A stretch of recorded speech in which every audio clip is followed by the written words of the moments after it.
Welcome to This Explainer. Today, we're doing something really cool. We're tracing an unexpected line between two very different worlds, ancient Hindu traditions and modern biology. So let's just dive right in and see exactly how timeless devotion meets cellular science. How does an ancient myth about the moon actually connect to modern cellular biology?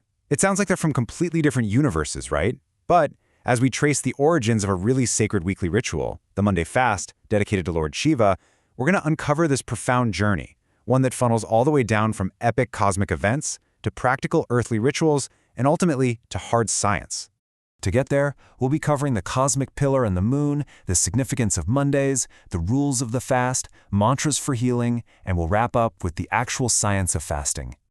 All right, part 1, the cosmic pillar and the moon, drawing from the mythology of the Shiva Purana. According to the Shiva Purana, at the very dawn of creation, Lords Brahma and Vishnu engaged in this massive, epic battle for cosmic supremacy, and it escalated to the point where they both released their ultimate, deadliest weapons, Mahashwar and Pashupat. To prevent total, literal annihilation, Lord Shiva manifests right between them as the Anil Stamba. This is an infinite pillar of fire. The weapons are absorbed right into this pillar, disaster is completely averted, and the balance of the universe is restored. It's this epic event that firmly establishes Shiva's role as the ultimate preserver of balance. And you know, that theme of cosmic balance brings us to another beautiful story. Have you ever wondered why Shiva is always depicted with a crescent moon in his hair? Well, ancient scriptures tell us that the moon, or Chandra, was actually cursed by his father-in-law, Daksha Prajapati, to wane away and fade for all eternity. Desperate and withering away, the moon sought refuge with the mighty yet super compassionate Lord Shiva. And Shiva gracefully placed the fading crescent moon right in his hairlocks, saving it.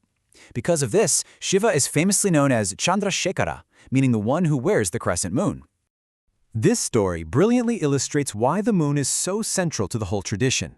In Vedic belief, the moon governs manas, which is the mind, our feelings, and our intuition. So by rescuing and protecting the moon, Shiva symbolically shows his devotees how to rise above mental instability, emotional turmoil, and anxiety. This deep protective bond is exactly why Mondays, which are literally the days of the moon, are entirely dedicated to the worship of Lord Shiva. Moving on to part 2, the significance of Mondays, exploring Sola Somvar, Shravan, and sacred time. So what's actually happening on these Mondays? Well, Monday fasting is a powerful tradition dedicated to pleasing Shiva and strengthening the moon's astrological position. Believers say this pacifies planetary doshas and heavily protects against mental distress. A super popular practice you've probably heard of is the Sola Somvar, or fasting for 16 consecutive Mondays. It's widely observed, especially by people seeking a suitable life partner or trying to restore harmony in their marriage. And this devotion reaches its absolute peak during the holy month of Shravan, or Sawan, where Mondays are just considered supremely auspicious. Fasting in the Hindu tradition has always held immense promise. For instance, historical texts note that Lord Kuber observed the similar Parama Ekadashi fast to attain immense wealth and prosperity. The Monday fast offers similarly profound spiritual rewards. Let's look at part 3, rules of the fast, the do's and don'ts of devotion. If you're observing a traditional Monday fast, especially during the sacred month of Sawan, it's really not just about eating less. It is entirely about what you eat.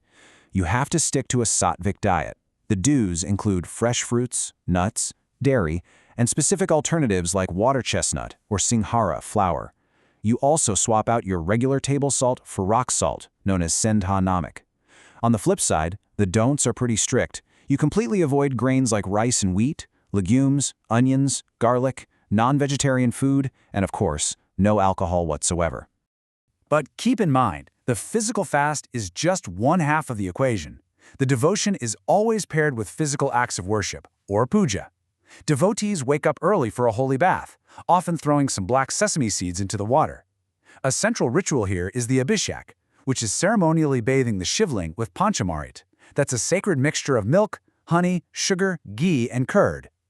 Then, offerings of bilva leaves, sandal paste, and the datura flowers are made to please the deity.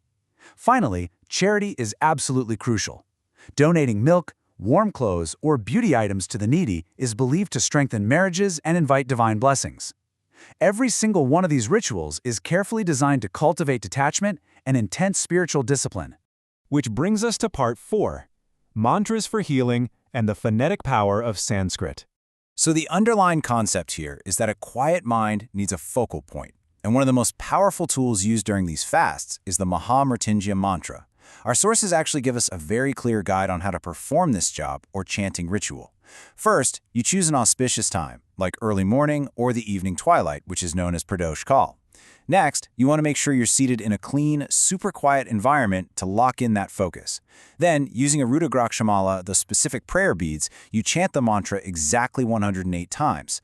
Finally, you offer water and white flowers to Lord Shiva, which perfectly symbolizes devotion and purity. There are actually several key mantras used, depending entirely on what the devotee is seeking. The famous Om Namah Shivaya, which is known as the Panchakshri mantra, is chanted to develop deep concentration and draw in divine energy. Then there's the Mahamrityunjaya mantra we just talked about. Traditionally, that's used to promote physical health, heal chronic illnesses, and really shield the chanter from negative forces. And lastly, the Shiva Gayatri mantra is specifically recited to eliminate fear and keep anxiety at bay. According to the traditional texts, these precise phonetic chants literally counteract malefic effects and foster an incredibly balanced mindset. Now for part 5, the science of fasting, where we get into cellular biology and spiritual detachment. Okay, this is where it gets absolutely fascinating. Modern biology actually validates a lot of these ancient practices. By abstaining from heavy meals and giving the digestive system a rest, a traditional Hindu fast directly mirrors modern metabolic science. Think about it. When you aren't constantly using energy to digest food, your body is pushed into a state where it finally has the time and the energy to repair and regenerate its cells. So the spiritual purification is quite literally mirroring a physical purification. And that cellular purification, it has a scientific name, autophagy. Autophagy is this incredible natural survival mechanism triggered by fasting. When nutrient availability drops, the body shifts gears. It actually cleanses itself by breaking down and recycling damaged cells, toxins, and dysfunctional proteins. By literally cleaning out the cellular junk, autophagy promotes much healthier bodily functions and can even slow down the aging process. It's basically a massive biological reset button. But wait, there is a second major biological shift happening too, and that's ketosis. When you fast, your body's normal fuel source, which is glucose from carbohydrates, gets depleted. So to survive, the liver shifts its primary fuel source from glucose over to fat, breaking that fat down into molecules called ketones. Let's look at why ketosis is such a game changer, because it perfectly explains why fasting aids spiritual devotion. First off, ketones provide a super steady stream of energy. You completely avoid the spikes and crashes of a typical glucose-heavy diet. Second, ketones act as a wildly powerful alternative fuel for the brain. This drastically improves cognitive clarity. Suddenly, the intense laser-like focus required for meditating and chanting 108 mantras makes total sense. Your brain is biologically optimized for it. On top of all that, ketosis reduces inflammation and promotes overall metabolic health. The strict, grain-free sattvic diet rules of the fast are literally engineering this optimized physical state. I want to share a quote from our sources because I think it beautifully sums up everything we've talked about today. It says, "Fasting is a practice that blends spirituality, discipline, and science. It's a way to cleanse the body, elevate the mind, and nourish the soul. It really is a timeless tradition where the ancient and the modern find themselves in complete harmony." So, I want to leave you with a provocative thought. Will you approach your next fast as simply skipping a meal or as a cosmic ritual for profound cellular healing?